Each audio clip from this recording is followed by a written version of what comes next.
नमस्कार, मैं जितेंद्र चतुर्वेदी। ईडी का तेजस्वी यादव पर शिकंजा कसता जा रहा है लैंड फॉर जॉब वाले मामले में, और राहुल गांधी की सदस्यता भी जा चुकी है। फिर यह भी कि शरद पवार जो यूपीए का घटक, वो अडानी और डिग्री के मसले पर तो विपक्ष की उन्होंने हवा निकाल दी है। इसी दरमियान सोनिया गांधी का एक लेख आता है द हिंदू में, और दरअसल वो जो लेख है वो जो मसले राहुल गांधी उठाते हैं और शायद जिसकी वजह से वो कनेक्ट नहीं हो पा रहे हैं, उन मुद्दों से इतर जाते हुए सोनिया गांधी उन मुद्दों को छूती दिखाई देती हैं जिस पर विपक्ष की एक आम राय नजर आती है, जिसमें आप शरद पवार को भी कह सकते हैं।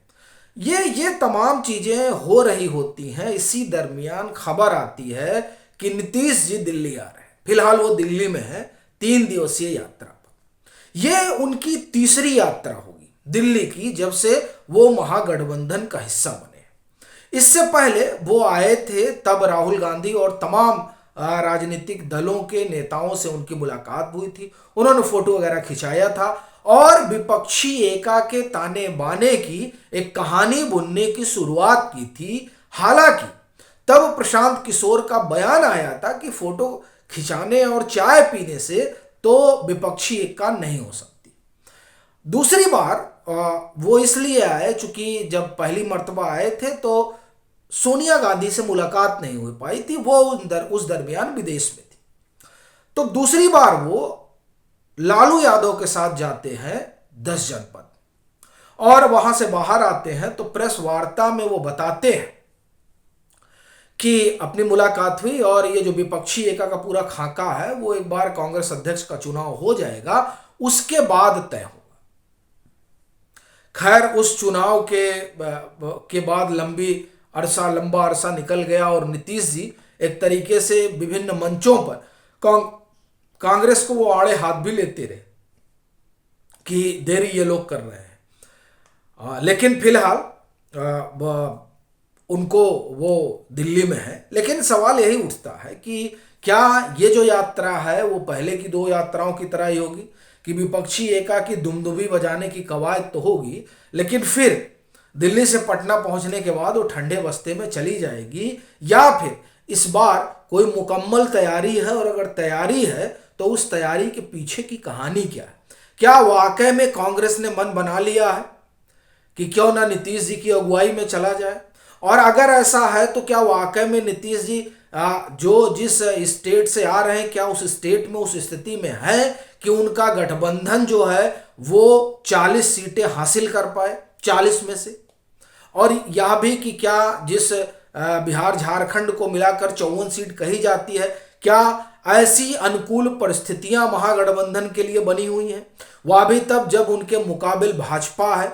अगर हम सिर्फ इन 54 सीटों की बात करें और इसकी बात करें कि कांग्रेस ने मन बना लिया है, चूंकि जो खड़गे साहब के साथ मुलाकात होती है उसमें राहुल गांधी भी होते हैं, तेजस्वी यादव भी होते हैं, नीतीश जी खासा प्रसन्न नजर आते हैं। और फिर यह भी ख्याल आ जाता है कि अभी तो इफ्तार की पार्टी में जब वो गए थे तो उनके पीछे लाल किला सजा ही था, तो क्या वहां से जो इंप्रेशन दिया गया उसकी एक तरह से मौन सिकुड़ती यहां हुई? जो कि कहा जा रहा है कि खड़गे साहब के फोन पर नीतीश जी पहुंचते हैं दिल्ली, और फिर वहां जो है बातचीत का सिलसिला शुरू हुआ। जो प्रेस वार्ता हुई उसमें उन्होंने कहा कि हम विपक्ष को एकजुट करेंगे। तो 2 चीजें हैं, एक तो फोन करके बुलाया गया, दूसरा विपक्ष को एकजुट करेंगे तो मतलब जो कांग्रेस के साथ आना चाहते हैं या जो कांग्रेस की अगुवाई में आना चाहते हैं। मुझे लगता है कि कांग्रेस की अगुवाई में आने के लिए तो नीतीश जी इतनी मेहनत करेंगे नहीं। हालांकि ये कहा जा रहा है कि जो कांग्रेस और दलों के बीच बर्फ जमी है उस बर्फ को पिघलाने का काम नीतीश जी करेंगे, क्योंकि उनके संबंध जनता परिवार के भी नेताओं से हैं और एनडीए के उन घटक दलों से भी हैं जो पहले एनडीए का हिस्सा हुआ करते थे, और फिर वो एक बड़े राजनेता तो है ही है, इसमें तो कोई संदेह है नहीं। तो इसलिए भी कहा जा रहा है कि उनको बुलाया गया है। लेकिन उनकी भाव भंगिमा जो है वो एक अलग संकेत तो दे ही रही है। पर सवाल यह है कि क्या वाकई में कांग्रेस उसके लिए तैयार हो जाएगी, क्योंकि उनके पास तो खड़गे साहब है ही है, बड़ा चेहरा है और उनका भी अपना एक लंबा जो है अनुभव है ही है। और अगर मान भी लिया जाए तो सवाल यह है कि बिहार में और झारखंड, अगर आप यहां देखें 54 सीटों पर जो पिछले महागठबंधन आकार में आने के बाद बिहार में वहां पर 10 चुनाव हुए हैं, 5 एमएलसी के, एक विधानसभा के झारखंड में और 3 बिहार में एमएलए के, मतलब उपचुनाव विधानसभा के, और एमएलसी के 5। इसमें अगर आप देखें तो भाजपा ने जिस तरह से यहां पर पटखनी दी है, उससे एक बात तो साफ है कि नीतीश जी का जो अपना आधार है वो तो खिसक गया है, वो दिखाई भी दे रहा है। और ये तमाम जगहों पर, जैसे गया वाली शिक्षक और स्नातक, वहां साफ ये हुआ कि दरअसल जो दोनों दलों के लोग हैं वो आपस में सामंजस्य नहीं बैठा पा रहे हैं, राजद वाले जदयू के साथ, जदयू वाले राजद के साथ। और फिर बड़ी चीज है कि मुझे लगता है शायद स्नातक वाले में जगदा बाबू के बेटे खड़े थे, उनका वहां से न जीत पाना ये अपने आप में बड़ा संदेश है राजद और जदयू के गठबंधन के लिए। फिर आप देखिए जो विधानसभा के चुनाव हुए उसमें से कुढ़नी तो एक तरह से लिटमस टेस्ट ले लीजिए, वह एक अच्छा जातियों के समुच्चय को रिप्रेजेंट करने वाली विधानसभा रही। वहां जिस क्वेरी और कुर्मी, लव और कुश के समीकरण पर नीतीश जी चलते हैं, वो समीकरण वहां धरकता दिखाई दिया। और अभी देखिए जब आप गया की बात करते हैं तो आप ये देखिए कि उपेंद्र कुशवाहा जब हटे हैं तो ये मगध वाला इलाका है जिसे एक तरह से गढ़ कहा जाता रहा है नीतीश जी की राजनीति का, तो अब उस गढ़ में सेंध लग चुकी है।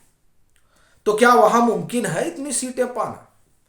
और फिर यह भी कि उसके बाहर केसीआर तो पटना में ही कह के गए थे कि ऐसे कैसे हो जाएगा, सब लोग मिल बैठ के तय करेंगे, तो उनकी अपनी महत्वाकांक्षा है, क्या वो उसके लिए तैयार होंगे? फिर ममता दीदी, क्या वो ये मानने को राजी होंगी? इस तरह के कई सवाल हैं। और उस सवाल के साथ ही साथ एक मसला यह भी होता है कि इनका अपना एजेंडा क्या होगा, कॉमन मिनिमम प्रोग्राम, और वो सब छोड़ दीजिए। अगर हम उस सबको अलग रख दें तो भाजपा जिस मुद्दे पर चुनाव लड़ना चाह रही है और जो दिखाई दे रहा है, कम से कम कर्नाटक में देखिए पीएम ने बड़ा भारी जो है जोखिम उठाया है और तकरीबन 50 से 53 नए लोगों को चुनावी मैदान में उतारा है। तो इससे उन्होंने एक चीज तो स्पष्ट कर दी है कि परिवारवाद और भ्रष्टाचार से कोई समझौता नहीं होगा। दरअसल कर्नाटक चुनाव लगता है एक लिटमस टेस्ट है जिसके जरिए वो एक लंबी लकीर खींचने की कवायद में लगे हुए। ऐसी परिस्थिति में जब परिवारवाद और भ्रष्टाचार जैसा बड़ा मुद्दा रहेगा तो क्या नीतीश जी इस आरोप से बच पाएंगे, बावजूद इसके कि नीतीश जी बेदाग है, नीतीश जी पर न भ्रष्टाचार का आरोप है न नीतीश जी पर परिवारवाद का आरोप है, लेकिन वो जिनके साथ खड़े हैं, जिनके पाए पर कुर्सी बनी है, उनके ऊपर तो ये दोनों आरोप है, परिवारवाद के भी और भ्रष्टाचार के भी। तो क्या ऐसी परिस्थिति में नीतीश जी का सफर सहज होगा, यह भी एक सवाल है। और जो सबसे बड़ी बात है वो यही कि क्या लोग मन बना पाएंगे। हालांकि वो कह रहे हैं कि आप धीरे धीरे बहुत लोग ऐसे आ जाएंगे जो लोग जुड़ना चाह रहे हैं। तो जो लोग जुड़ना चाह रहे हैं क्या वो कांग्रेस की अगुवाई स्वीकार करेंगे? क्या टीएमसी कांग्रेस के साथ जाएगी? क्या बीआरएस कांग्रेस के साथ जाएगी? क्या शिवसेना कांग्रेस के साथ जाएगी? ऐसे कई क्या है। क्या जगनमोहन रेड्डी कांग्रेस के साथ खड़े होंगे? क्या बीजू पटनायक उस जनता परिवार का हिस्सा बनेंगे जो भाजपा के खिलाफ लामबंदी होगी? ऐसे कई किंतु परंतु है जो कई तरह के सवाल खड़े करते हैं और दरअसल इसका जवाब इस 3 दिवसीय यात्रा के बाद ही निकलेगा। लेकिन फिलहाल बड़ा सवाल यही है कि क्या यह यात्रा महज फोटो अपॉर्चुनिटी बनकर रह जाएगी या विपक्ष अपने लिए कुछ कंक्रीट तलाश पाएगा? आपकी अपनी क्या राय है जरूर साझा कीजिए। मतांतर से नहीं जुड़े हैं तो जुड़िए भी, वीडियो को लाइक कीजिए, शेयर कीजिए और अपने सुझाव साझा कीजिए।